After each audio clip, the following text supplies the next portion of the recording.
नमस्कार. आज मंत्रालयामध्ये बंदरे विकास मंत्री माननीय नितेश राणे साहेब यांच्या अध्यक्षतेखाली सांगली जिल्ह्यासाठी अत्यंत महत्वपूर्ण बैठक पार पडली आहे। या बैठकीसाठी बंदरे विकास महामंडळाचे सर्व अधिकारी, JNPA मुंबईचे वरिष्ठ अधिकारी, सांगली जिल्ह्याचे कलेक्टर, अप्पर जिल्हाधिकारी मॅडम, आमचे सहकारी मित्र माननीय संदीप गिड्डे साहेब उपस्थित होते। या बैठकीचा हेतू हा होता की रांजणी येथे काही वर्षापूर्वी घोषित केलेलं ड्राय पोर्ट हे कंप्लीट झालं पाहिजे।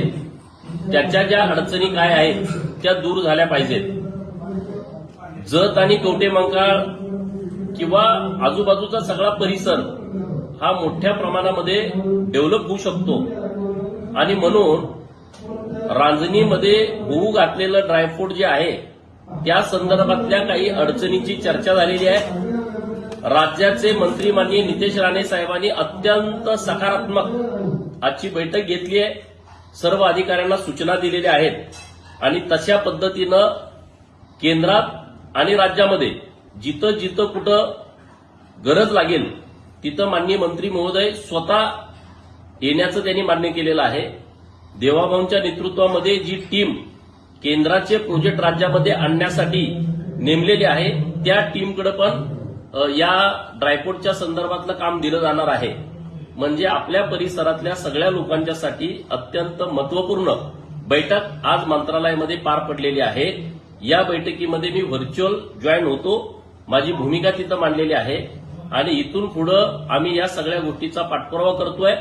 तोपर्यंत औद्योगिक क्रांती आपल्या भागामध्ये होणं शक्य नाही, कारण JNPA हे आपल्या सांगली जिल्ह्यापासून, सोलापूर जिल्ह्यापासून 500 किलोमीटर अंतरावरती आहे आणि त्यामुळे मोठमोठ्या उद्योगपतींना आपल्या इकडे व्यवसाय करणं परवडत नाही आणि म्हणून जर आपल्याकडे ड्रायफ्रूट झालं तर मोठ्या प्रमाणामध्ये उद्योजक हे आपल्या सगळ्या परिसरात येऊ शकतात। माननीय मंत्री महोदय नितेश राणे साहेब, सर्व अधिकारी, जिल्हाधिकारी सांगली, अप्पर जिल्हाधिकारी सांगली, JNPAचे अधिकारी आणि या खात्याचे सर्व सचिवांपासून सर्व वरिष्ठ अधिकारी यांचं मी विशेष अभिनंदन करतो आणि त्यांनी सकारात्मक आणि ठोस भूमिका घेतली म्हणून परत एकदा